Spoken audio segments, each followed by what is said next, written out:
चलो यार, आज हो गया हमारा 5 फरवरी ना। तो आज का करंट अफेयर देखो, पहला टॉपिक आया है हमारा वेटलैंड्स। ये इन्वायरमेंट के पॉइंट ऑफ व्यू से ना वेटलैंड एक इम्पॉर्टेंट टॉपिक बनता है और यूपीएससी में इसकी रेलेवेंस भी काफ़ी है। ये मेंस में क्वेश्चन इससे बन सकता है, ठीक है। तो देखो, वेटलैंड्स बेसिकली होता क्या है। तो वेटलैंड्स कुछ नहीं, जहाँ जमीन और पानी मिलते हैं वहाँ पे वेटलैंड बनता है। सपोज करो, हाँ सपोज करो ये लैंड वाला हिस्सा है, यहाँ पे पानी है। तो ये बीच का कुछ ऐसा एरिया होगा ना जहाँ पे ज़मीन भी होगा और पानी भी आता होगा। तो ज़मीन और पानी जहाँ मिल जाए वहीं पे वेटलैंड्स बनते हैं। मार्सी लैंड इनको हम बोलते हैं। दलदला वाला, मिट्टी वाला जो पानी होता है ना, कीचड़ वाला, वैसे वाले लैंड को हम वेटलैंड बोलते हैं। मैनग्रोव्स इसका बेस्ट एग्जाम्पल है। मैनग्रोव्स दलदली ज़मीन होता है ना कि एक बार उसमें फंस गए तो नीचे ही घुसते चले जाओगे। तो वैसा ये मार्सी लैंड होता है जहाँ पे ज़मीन और पानी एक साथ मिल रहे हैं। ये लैंड था, ये वाटर था। बीच का कोई तो ऐसा एरिया होगा जहाँ पे ज़मीन का भी हिस्सा है और पानी भी आ रहा है। तो ये दोनों मिलकर यहीं पे मैनग्रोव्स बना देते हैं। तो वेटलैंड्स ये हो गए। वेटलैंड्स को हम ट्रांजिशन जोन भी बोलते हैं, लैंड और वाटर के बीच, ठीक है। या फिर कोस्टल एरिया और कोस्ट के बीच का ट्रांजिशन जोन वेटलैंड ही कहलाता है, मैनग्रोव्स ही कहलाता है। हम एज इफेक्ट पढ़ते हैं ना, यहाँ पे स्पीसीज डाइवर्सिटी भी ज़्यादा होती है, एनवायरनमेंट के टॉपिक में ये पढ़ते हैं। तो ये ट्रांजिशन जोन भी है वेटलैंड, ध्यान रखना। और कैसे कहाँ पे बन रहा है वो बता दिए, डेफिनेशन ये हो गई बेसिक। अब वेटलैंड्स का इंपॉर्टेंस देखो, क्यों इंपॉर्टेंट है। तो ये फ्लड कंट्रोल में हेल्प करता है। देखो, यहाँ पे पानी था, यहाँ पे वेटलैंड था और यहाँ पे ज़मीन था। तो पानी नदी से या समुद्र से बाहर ऐसे आएगा, फ्लड आएगा, तो ये वेटलैंड्स बीच में ना ये फ्लड को रोकने का काम करते हैं, फ्लड कंट्रोल का काम करते हैं। बायोडाइवर्सिटी हब्स हैं, यहाँ पे बहुत ज़्यादा बायोडाइवर्सिटी है प्लांट्स और एनिमल्स की। कैसे, देखो ये लैंड है, कुछ एनिमल लैंड पे सरवाइव कर सकते हैं। ये पानी है, कुछ एनिमल पानी में सरवाइव कर सकते हैं। और ये वेटलैंड ऐसा एरिया है जहाँ पे लैंड और पानी दोनों है। तो यहाँ के भी स्पीसीज, यहाँ की भी स्पीसीज यहाँ सरवाइव कर सकते हैं। तो यहाँ पे डाइवर्सिटी ज़्यादा होती है, इसीलिए इसको हम ट्रांजिशन जोन बोलते हैं। इन्वायरमेंट में हम एज इफेक्ट पढ़ते हैं ना, यहाँ पे स्पीसीज डाइवर्सिटी ज़्यादा होगी, ठीक। तो जो इन्वायरमेंट में बिल्कुल नहीं किए होंगे उनको ये हो सकता है कॉन्सेप्ट ना समझ में आए। तुम सीधा इस बात को समझो, एज इफेक्ट होता क्या है। एक इकोसिस्टम यहाँ पे है, ठीक। मान लो ये लैंड वाला इकोसिस्टम है, हम लोग जिस पे रह रहे हैं, ठीक। एक ये पानी का इकोसिस्टम है, समुद्र है, नदी है, कोई भी पानी है। यहाँ पे पानी वाले एनिमल रह रहे होंगे। अब बीच का कुछ तो ऐसा एरिया होगा जहाँ पे ये लैंड का भी हिस्सा है और ये पानी भी आके मिल रहा है। जैसे कि तुम अपने शहर में ही देखो ना, यूपी में गंगा नदी को देख लो, बिहार में गंगा को देख लो। जो गंगा का किनारे गांव वाला एरिया है, वहाँ पे कुछ ऐसे एरिया होते हैं जहाँ ज़मीन पे भी पानी आ रहा है, वापस चला जा रहा है, दलदली सा एरिया है नदी और ज़मीन के बीच।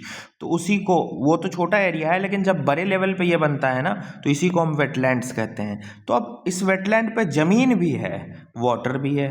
तो ज़मीन पे रहने वाला भी स्पीसीज यहाँ रह लेगा, पानी में रहने वाला भी स्पीसीज यहाँ रह लेगा। तो इन दोनों के तुलना में यहाँ पे स्पीसीज डाइवर्सिटी ज़्यादा होगी ना, इसी को इन्वायरमेंट में हम कहते हैं एज इफेक्ट। इसीलिए इसको हम कहते हैं, ये ट्रांजिशन जोन भी है। ट्रांजिशन जोन किसका है, ट्रांजिशन जोन देखो, ये लैंड था, ये वाटर था और बीच में है वेटलैंड्स। तो ये ट्रांजिशन जोन शुरू हो गया कि अब लैंड का बॉर्डर खत्म हो रहा है और पानी वाला एरिया शुरू हो रहा है। तो ये बीच का ट्रांजिशन जोन भी बनाता है। तो ये वेटलैंड्स के केस में ही नहीं, किसी भी दो इकोसिस्टम के केस में अप्लाई हो जाएगा। जैसे कि माउंटेन इकोसिस्टम और प्लेन्स के इकोसिस्टम में बीच में एक ऐसा एरिया आएगा जहाँ पे माउंटेन्स भी हैं, प्लेन्स भी हैं। माउंटेन्स और डेजर्ट, या फिर एग्रीकल्चरल लैंड और डेजर्ट के बीच कुछ ऐसा एरिया होगा जहाँ पे डेजर्ट भी हो रहा है, एग्रीकल्चर भी हो रहा है। तो कोई भी दो इकोसिस्टम के बीच का जो एरिया होता है वो ट्रांजिशन जोन होता है और यहाँ पे स्पीसीज डाइवर्सिटी ज़्यादा होती है, ये एज इफेक्ट कहलाता है। एनवायरनमेंट में ये चीज़ हम पढ़ते हैं। अब वेटलैंड्स भी एक तरीके का ट्रांजिशन जोन ही है। वेटलैंड्स कैसे ट्रांजिशन जोन है, तुमको हम अभी पहले ही बता दिए डायग्राम बनाकर। वेटलैंड्स जैसे कि देखो, ये लैंड हो गया, ये पानी हो गया। अब इन्हीं के बीच में, जमीन और पानी के बीच में ही तो वेटलैंड बन रहा है, जहाँ जमीन और पानी मिक्स होकर दलदला मिट्टी बना रहे हैं, कीचड़ वाला, वहीं पे तो वेटलैंड्स बन रहा है। तो ये भी ट्रांजिशन जोन हुआ। यहाँ पे भी स्पीसीज डाइवर्सिटी ज़्यादा होंगे, बायोडाइवर्सिटी हब्स ज़्यादा होंगे, क्योंकि पानी के भी स्पीसीज यहाँ रह लेगा क्योंकि पानी भी मिल रहा है, और लैंड वाला स्पीसीज भी यहाँ पे रह लेगा क्योंकि ज़मीन भी है साइड साइड से, ठीक। इसीलिए किसी भी ट्रांजिशन जोन में बायोडाइवर्सिटी की पॉपुलेशन परसेंटेज ज़्यादा होती है, इसलिए वेटलैंड्स में भी है। वेटलैंड्स वाटर प्यूरिफायर का भी काम करता है, ये पानी को प्यूरिफाई करने में भी हेल्प करता है। जो कोस्टल एरिया का सलाइन वाटर होता है ना, उसके सैलिनिटी में को ये यूज़ कर लेता है और वो साफ पानी को वापस फिर स्टोर करके रखता है। तो ये वाटर प्यूरिफायर का भी काम करता है।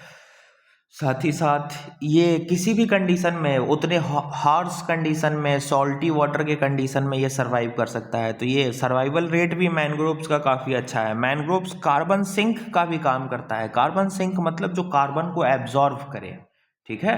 फॉरेस्ट को हम कार्बन सिंक कहते हैं ना, क्योंकि वो कार्बन डाइऑक्साइड को एब्जॉर्व करके फोटोसिंथेसिस करते हैं। तो उसी तरीके से मैनग्रोव्स को भी कार्बन सिंक कहा जाता है। ये बहुत ज़्यादा कार्बन को स्टोर कर लेते हैं, फिल्टर आउट कर देते हैं।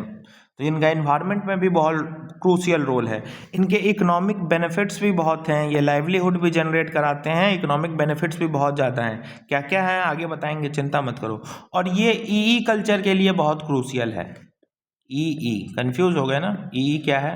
ई कल्चर कुछ नहीं है, एक ई से है इकोनॉमी, एक ई से है इकोनॉमी और दूसरे ई से है इकोलॉजी। तो इकोनॉमी और इकोलॉजी मतलब इनका इकोनॉमिकल बेनिफिट भी है और बायोडाइवर्सिटी हॉटस्पॉट है, कार्बन सिंक है, वाटर प्यूरिफायर है। तो इकोलॉजी वाला, इन्वायरमेंट वाला भी इनका बेनिफिट है। कैसे है बता रहे हैं, बस अभी के लिए ये समझो कि इन्वायरमेंट और इकोलॉजी दोनों के लिए ये बहुत इंपॉर्टेंट है। Crucial for environment, ecology, culture, ऐसे ऐसे वर्ड्स यूज़ कर देना, इवेल्युएटर जो होगा एकदम खुश हो जाएगा। चलो आगे देखो। अब हाँ, यहाँ तक तो बता दिए थे ई कल्चर तक की। ई कल्चर होता क्या है, अभी बताएंगे तुमको कि इकोनॉमिक वर्थ कितना है मैनग्रोव का और इकोलॉजी के लिए क्यों इतना इंपॉर्टेंट है। पर उससे पहले देखो वेटलैंड्स पे थ्रेट आ रहा है। इंपॉर्टेंस इतना ज़्यादा है वेटलैंड्स का, लेकिन वेटलैंड्स पे खतरे मंडरा रहे हैं। खतरे क्या हो रहे हैं वेटलैंड्स के लिए, तो देखो 1970 से लेकर अभी तक पूरी दुनिया में 35% वेटलैंड्स खत्म हो गए हैं। मतलब ये ग्लोबल सिनेरियो तुमको हम बता रहे हैं। और ये टोटल 35% को अगर हम देखें ना, तो ये 41 मिलियन हेक्टेयर ज़मीन है। तो तुमको ये 41 मिलियन हेक्टेयर याद करने की ज़रूरत नहीं है, तुम बस ये ध्यान रखना 1970 से लेकर आज 2026 है, अब तक हमने 35% वेटलैंड्स को खो दिया है। ठीक, वो ऑलरेडी डिसअपियर हो चुके हैं, ये फैक्ट ध्यान रखना। और ये 3 गुना ज़्यादा जल्दी डिसअपियर हो रहे हैं then comparison to forest. 3x faster इनका डिटोरिएशन हो रहा है फॉरेस्ट के तुलना में। और 4 में से हर एक जो वेटलैंड है ना, वो खतरे में है। 1 out of 4 in poor condition. तो ये थ्रेट्स है वेटलैंड्स पे। अब वेटलैंड्स की ग्लोबल वर्थ देखो, इकोनॉमिक इंपॉर्टेंस देखो वेटलैंड्स की। ई कल्चर बताए हैं ना, तो एक ई से इकोलॉजी, एक ई से इकोनॉमिक्स। तो इकोनॉमिक्स का बेनिफिट देखो मैनग्रोव से, पूरे दुनिया में ये 39 ट्रिलियन डॉलर हर साल जनरेट कर रहा है। 39 ट्रिलियन डॉलर, पूरे दुनिया का 7.5% जीडीपी इसी मैनग्रोव से आ रहा है, पूरे दुनिया के मैनग्रोव से आ रहा है। क्योंकि मैनग्रोव्स में स्पीसीज डाइवर्सिटी इतना ज़्यादा है, फिशिंग को बहुत सपोर्ट करता है मैनग्रोव्स। मैनग्रोव्स में अलग अलग इंपॉर्टेंट प्लांट्स वगैरह उगाए जाते हैं। तो मैनग्रोव्स की इकोनॉमिक वैल्यू बहुत ज़्यादा है। पूरे दुनिया में 39 ट्रिलियन हर एक साल कमाई करके दे रहा है डॉलर। और 7.5 ये परसेंटेज ग्लोबल जीडीपी का हिस्सा पूरा ये मैनग्रोव्स पकड़ के रखा है। तो एक ई क्लियर हुआ, इकोनॉमिक इंपॉर्टेंस। दूसरा बायोडाइवर्सिटी देख लो। तो पूरा ज़मीन, ये पूरा हमारा अर्थ है ना, तो इस अर्थ का पूरा ज़मीन का 6% जो हिस्सा है, 6% अर्थ के हिस्सा का कौन सा है, वो मैनग्रोव्स है। तो मैनग्रोव्स पूरे अर्थ का 6% का हिस्सा है। ये पूरा अर्थ था हमारा, इसका जो 6% वाला हिस्सा अगर हम निकाले साइड से, तो ये पूरा मैनग्रोव्स होगा, हमारा वेटलैंड्स होगा। ठीक, और 6% हिस्से के साथ ये पूरे दुनिया के 40% प्लांट और एनिमल स्पीसीज को पकड़ के बैठा है। तो देखो इसकी इकोलॉजी की बेनिफिट तुमको दिख गई कि पूरे दुनिया का मात्र 6% जमीन लिया है वेटलैंड्स ने। मात्र 6, पूरे दुनिया ग्लोब जो है इसका 6% वेटलैंड्स हैं। कहीं थोड़ा सा यहाँ पे होगा, कहीं थोड़ा सा यहाँ पे होगा, अलग अलग जगह वो मैप पे हो सकता है। एक ही जगह वेटलैंड्स थोड़ी हैं, डिस्ट्रीब्यूटेड होंगे अलग अलग जगह। तो मात्र 6% पूरे पृथ्वी के जगह पे मैनग्रोव्स हैं। और ये पूरे पृथ्वी का 40% प्लांट्स और एनिमल स्पीसीज यहीं 6% पे रहते हैं। तो तुम देख लो मैनग्रोव्स की इकोनॉमिक वर्थ और इकोलॉजिकल वर्थ। तो मैनग्रोव्स ई कल्चर के लिए इम्पोर्टेंट है, ई कल्चर के लिए। ठीक, चलो इंडिया की बात हम करें तो इंडिया एशिया में नंबर 1 पे है और ग्लोबली तीसरे नंबर पे है, यूके और मेक्सिको के बाद, in number of Ramsar sites. अब रामसर कन्वेंशन साइन हुआ था ना ईरान में, to protect mangroves, to protect wetlands, और अलग अलग wetland sites Ramsar site dedicate India करते रहता है। तो इंडिया नंबर 1 रैंक में आता है अगर हम बात सिर्फ एशिया की करें तो एशिया में इंडिया की रैंकिंग 1 है सबसे ज़्यादा रामसर साइट में, और पूरे दुनिया में इंडिया की रैंकिंग तीसरी नंबर पे है। सबसे ज़्यादा रामसर साइट पूरे दुनिया में यूके और मेक्सिको के पास है, तीसरा नंबर पे इंडिया आता है। कहने का मतलब ये था इस लाइन का। लेकिन बात अगर एशिया की करेंगे तो एशिया में पहले नंबर पे इंडिया है, ठीक है। अब इंडियन गवर्नमेंट स्टेप्स क्या क्या ले रही है वेटलैंड्स को प्रोटेक्ट करने के लिए, वो देखो। तो गवर्नमेंट ने 2017 में वेटलैंड रूल्स लेकर आई थी, national plan for conservation of aquatic ecosystem, क्योंकि एक्वेटिक समुद्र के पानी के पास ही है ना वेटलैंड्स ऐसे, और ये ज़मीन है। तो कलेक्टिव इंटीग्रेटेड अप्रोच हम रखते हैं कि हम एक्वेटिक इकोसिस्टम और उस वेटलैंड्स दोनों को प्रोटेक्ट करेंगे, ठीक। तो ये इंटीग्रेटेड मेथड लाया गया था जिसमें एक्वेटिक इकोसिस्टम के साथ साथ हम मैनग्रोव्स को भी प्रोटेक्ट कर रहे थे। कोस्टल रेगुलेशन जोन्स का नोटिफिकेशन करते रहती है गवर्नमेंट ने रामसर कन्वेंशन को साइन करके रखा है जिसमें उसको वेटलैंड्स को प्रोटेक्ट करना है। अब इंडिया कर भी रहा है, ठीक। अब चैलेंजेस क्या क्या है वेटलैंड्स को, तो सबसे ज़्यादा चैलेंजेस तो इंक्रोचमेंट से है कि भैया ये ज़मीन वेटलैंड्स का था, हम यहाँ पे बिल्डिंग बना दिए, या फिर लैंड के कन्वर्जन का, ये वेटलैंड का ज़मीन था इसको हम फैक्ट्री बना दिए, इसको हम एग्रीकल्चर लैंड बना दिए। तो इंक्रोचमेंट और लैंड ये कन्वर्सन एक सबसे बड़ा खतरा है। दूसरा हाइड्रोलॉजिकल इंटरवेंशंस, हाइड्रोलॉजिकल इंटरवेंशंस मतलब डैम बनाना, रिवर के फ्लो को बदलना, रिवर इंटरलिंक करना, इससे खतरा है ना। क्योंकि देखो यहाँ जमीन था, यहाँ नदी था या समुद्र था और बीच में मैनग्रोव्स था। अब इस नदी के फ्लो को ही हम बदल दिए, यहाँ पे डैम बना दिए, यहाँ रन ऑफ रिवर प्रोजेक्ट बना दिए, तो रिवर का नेचुरल फ्लो तो डिस्टर्ब हो गया। मैनग्रोव्स और रिवर के बीच की जो कनेक्टिविटी थी उसको तो हम इंटरवेन करके डैम्स बनाकर, अलग अलग प्रोजेक्ट्स बनाकर डिस्ट्रॉय कर दिया ना। तो ये हाइड्रोलॉजिकल ये इंटरवेंशंस से भी मैनग्रोव्स को खतरा आ रहा है। सी लेवल राइज हो रहा है। अब जैसे कि देखो यहाँ पे मैनग्रोव्स हैं, वेटलैंड्स हैं, यहाँ समुद्र है और यहाँ लैंड है। अब बोल रहे हैं कि ग्रीन हाउस गैस इमिशन हो रहा है, अंटार्कटिका की बर्फ पिघल रही है और ये सी लेवल राइज हो रहा है। तो सी लेवल राइज होगा तो ये मैनग्रोव्स डूब जाएगा, कहानी खत्म। ये भी एक चैलेंज है मैनग्रोव्स के लिए। फिर से पॉल्यूशन और यूट्रॉफिकेशन, पॉल्यूशन इतना ज़्यादा लोग वहाँ कर देते हैं और वो जो नदी के ऊपर, पानी के ऊपर अल्गल ब्लूम, यूट्रॉफिकेशन जिसको हम कहते हैं, वो आ जाता है, वो भी एक दिक्कत है। सॉलिड वेस्ट की डंपिंग होने लगती है, जो फैक्ट्रीज़ का कचरा होता है ये सब लाकर यहीं मैनग्रोव्स के आसपास नदी के किनारे फेंक दिया जाता है। और दूसरा जो एक अलग डायमेंशन है वो हमारी अपनी इंस्टीट्यूशनल कैपेसिटी कंस्ट्रेंट्स भी हैं कि हम सही से उतना अच्छा इंफ्रास्ट्रक्चर नहीं ला पाए हैं, capacity building, skill training, awareness उतनी नहीं कर पाए हैं, अपने कैपेसिटी को इनहेंस नहीं कर पाए हैं कि हम इन चैलेंजेस को दूर करके उनको प्रोटेक्ट कर सके। तो ये भी एक अपने आप में चैलेंज है कि हमारी प्रिपेयर्डनेस ही नहीं है अभी तक up to the mark to protect the mangroves या फिर वेटलैंड्स, ठीक। ये हमारा पूरा वेटलैंड्स का टॉपिक हो गया जो कि तुमको हम इन्वायरमेंट के पर्सपेक्टिव से पूरा कंप्लीट करा दिए हैं। अब तुमको रामसर साइट याद कराना मेरा ऑब्जेक्टिव नहीं है। जो इंपॉर्टेंट रामसर साइट बिहार के 3-4 आए हैं और 2-3 आए हैं एक साल के करंट अफेयर में, वो हम पार के जाएंगे बस। बाकी रामसर साइट बहुत हैं, वो किसी को याद वाद नहीं होते हैं, हमको तो नहीं हुए भाई। दूसरा टॉपिक देखो क्या है। दूसरा टॉपिक है हमारा प्रोजेक्ट वॉल्ट। ये प्रोजेक्ट वॉल्ट क्या है? ये कुछ नहीं, यूएस ने एक प्रोजेक्ट शुरू किया है। इसमें यूएस करेगा क्या? तो इसमें स्टॉक पाइलिंग करेगा। स्टॉक पाइलिंग मतलब स्टोर करके रखेगा, मतलब स्टॉक में रखेगा, स्टॉक मेंटेन करके रखेगा। किनका? क्रिटिकल मिनरल्स का। तो ये $12 बिलियन का एक इनिशिएटिव है जिसको यूएस ने शुरू किया है। इसमें यूएस अलग अलग क्रिटिकल मिनरल्स को स्टोर करके रखेगा, ठीक। ये वेयर हाउस एक बनाया है। और ये क्यों स्टोर करके रखेगा? ताकि ग्लोबल सप्लाई चेन कभी डिसरप्शन हो जाए, कभी चाइना मना कर दे देने से, तो अमेरिका की इंडस्ट्रीज़ को बचाया जा सके, वो इस रिजर्व में से अपना मिनरल निकाल कर काम करते रहेगी। सीधा स्टॉक तैयार कर रहा है क्रिटिकल मिनरल्स का और कुछ नहीं। उसके लिए एक घर बनाया है, उस घर का नाम रख दिया है प्रोजेक्ट वॉल्ट, और वो घर की कीमत $12 बिलियन है जिसमें वो जमा करेगा, बस। इससे ज़्यादा कुछ नहीं। प्रोजेक्ट वॉल्ट इसका यही है। और ये पब्लिक प्राइवेट मॉडल पे बेस्ड है। सरकार और प्राइवेट कंपनी दोनों मिलकर इस घर को बनाई है, ठीक।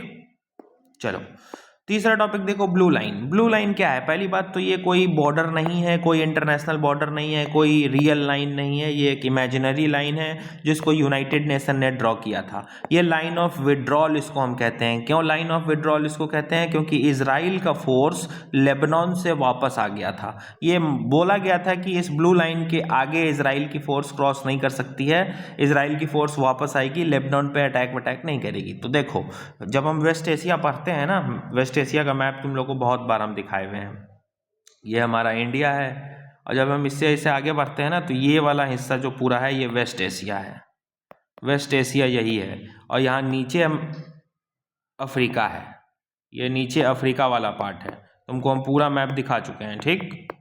और ये वेस्ट एशिया वाला पार्ट है। तो जो वेस्ट एशिया वाला पार्ट था उसको ऐसे जूम कर दो, उसको ऐसे जूम करोगे ना तो तुमको ऐसा दिखेगा, यहाँ सीरिया, यहाँ सऊदी, यहाँ जॉर्डन, यहाँ इजराइल, और यहाँ लेबनान, और ये पूरा मेडिटेरियन सी है, ये इधर पूरा मेडिटेरियन सी है, ये समुद्र है, ठीक, ये पूरा समुद्र है यहाँ तक। तो ये ब्लू लाइन जो है ये मेडिटेरियन सी से शुरू हो रही है, देखो ऐसे ही याद हो जाएगा।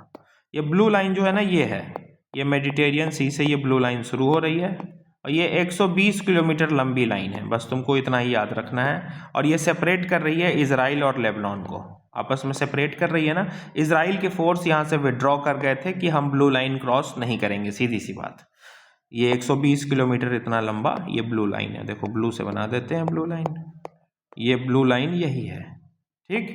मेडिटेरियन सी से शुरू हो रही है और यहाँ तक आ रही है, कहाँ तक ख़त्म हो रही है नहीं पता। 120 किलोमीटर लंबी यही लाइन है, मेडिटेरियन सी से शुरू हो रही है। तुमसे बस ये मेडिटेरियन सी का ही जिक्र पूछेगा। और ये लाइन का काम क्या है? तो ये लाइन ऑफ विड्रॉल का काम करती है। इजराइल का फोर्स विड्रॉ कर लिया था, पुल बैक कर लिया था लेबनान से, लेबनान वाले पार्ट से, बस बात खत्म। इतनी ही मैप की जानकारी तुमको चाहिए थी इस ब्लू लाइन में। ये कोई बॉर्डर वॉर्डर है नहीं, यूनाइटेड नेशन ने ये लाइन बना दिया था, इमेजिनरी लाइन, कि इजराइल भैया तुम आगे नहीं जाओगे, लेबनान के अटैक वटैक नहीं करोगे, ठीक। चलो अब एक और चीज़ देख लो, इसमें एक छोटा सा कॉन्सेप्ट ये था, UNIFL, ये क्या है? ये एक तत्कालीन फोर्स है। इंट्रिम मतलब टेम्पररी होता है, तत्कालीन होता है, ठीक। तो यूनाइटेड नेशन की इंट्रिम फोर्स लेबनान में रहती है, ये लेबनान है ना, देखो ये ब्लू लाइन है। अब एक यहाँ पे एक न्यूट्रल फोर्स रहती है, किसकी? यूनाइटेड नेशन की, वही इंट्रिम फोर्स जिसको हम तुमको अभी बताए हैं, ये वाली जो है ना, United nation interim force in Lebanon. तो यहाँ पे यूनाइटेड नेशन की एक न्यूट्रल फोर्स रहती है जो कि ना इजराइल की है ना लेबनान की है। ये यूनाइटेड नेशन एक मिडिल ऑर्गेनाइजेशन की है ताकि पीस बनाया जा सके, ठीक है। और ये तो ब्लू लाइन तुमको हम बता दिए हैं। और ये लाइन जो दिख रहा है, ये वाला लाइन जो है, ये जो हम ग्रीन पेन से लेबनान के नीचे बनाए हुए हैं, ये वाली लाइन, ये वाली लाइन यही है, ये UNIFL जोन बाउंड्री। मतलब यहाँ पे एक न्यूट्रल फोर्स खड़ी है, यहाँ पे ऐसे न्यूट्रल फोर्स खड़ी है यूनाइटेड नेशन की, जो चेक करती रहेगी कि इजराइल सही में इस ब्लू लाइन के इधर है कि नहीं, लेबनान इधर है कि नहीं, इन दोनों में कोई डिस्प्यूट ना हो, ठीक। चलो, टर्टल ट्रेल्स बजट कराए हैं, उसमें तुमको हम बताए हैं ना कि सरकार टूरिज्म को प्रमोट करने के लिए अलग अलग इनिशिएटिव ले रही है, सरकार टर्टल ट्रेल्स बनाएगी। अब देखो, तुरंत पता चल गया, करंट अफेयर में आ गया, कहाँ बनाएगी, क्या बनाएगी। बजट में इतना लिखा था कि टर्टल ट्रेल्स हम बनाएंगे, अब डिटेल में करंट अफेयर में आने लगा कि कब कहाँ कैसे बनेगा। तो ऐसा ही वो पूरा बजट ना एक साल में तुमको डिटेल में दिखेगा कि कब कहाँ क्या क्या काम हो रहा है। तो इसको बजट में प्रमोट किया गया है। अब ये टर्टल ट्रेल्स कुछ नहीं, एक ट्रैक वैसे बनाया जाएगा सर्किट टाइप का, जिसमें कछुए का कोई नेस्टिंग वेस्टिंग का सीजन होगा, उसमें लोग ऐसे ट्रेन से उस छोटे ट्रैक से देखेंगे। तो टर्टल ट्रेल्स मतलब कुछ नहीं, यहाँ पे कछुए नेस्टिंग कर रहे हैं ना, तो इसके आसपास एक ई रिक्शा या फिर छोटे मोटे वो जो प्लेइंग ट्रेन नहीं होते हैं, ऐसा एक सर्किट बना दो, टिकट लो सबसे, 50 लोगों की एक ट्रेन ऐसे घूमेगी और ये पूरा उनको टर्टल ट्रेल या फिर पैदल ही घुमा के लेकर आ जाएगा, और अंदर टर्टल रह रहे हैं सुरक्षित। तो इससे टूरिज्म भी प्रमोट होगा और उन टर्टल्स का प्रोटेक्शन भी प्रमोट होगा, तो इन्वायरमेंट और टूरिज्म दोनों एक साथ ग्रो करेंगे। तो टर्टल ट्रेल्स उन्हीं को कहते हैं। इसको बजट में प्रमोट किया गया है। और अभी ये शुरू ये कर दिया गया है कि जो olive Ridley turtles, OR turtles मतलब ऑलिव रिडले टर्टल्स उड़ीसा में नेस्टिंग करने के लिए आते हैं ना, उन्हीं के आसपास ये टर्टल ट्रेल बनाया जाएगा, क्योंकि वो सबसे क्रूशियल ऑलिव रिडले टर्टल्स का मास नेस्टिंग होता है, ठीक। अब इससे टूरिज्म भी प्रमोट होगा। और ऑलिव रिडले टर्टल्स का प्रोटेक्शन भी प्रमोट होगा। ऑलिव रिडले टर्टल्स ना उड़ीसा में आकर मास नेस्टिंग करते हैं, एक साथ बच्चों को जन्म देते हैं, और ये उनका जो मास नेस्टिंग करने का बिहेवियर है, इनको हम कहते हैं अरीबाडा। ठीक, अरीबाडा, वो जो मास नेस्टिंग कर रहे हैं उसको हम टर्मिनोलॉजी वाइज अरीबाडा कहते हैं। तो इसी अरीबाडा को घुमाने के लिए टर्टल ट्रेल्स बनाया जाएगा जिसमें लोग आकर ये अरीबाडा देखेंगे। और ये olive ridley turtles most smallest और एबंडेंट हैं पूरे दुनिया में। IUCN स्टेटस इनका वल्नरेबल है, शेड्यूल 1 के वाइल्ड लाइफ प्रोटेक्शन एक्ट 1972 में आते हैं।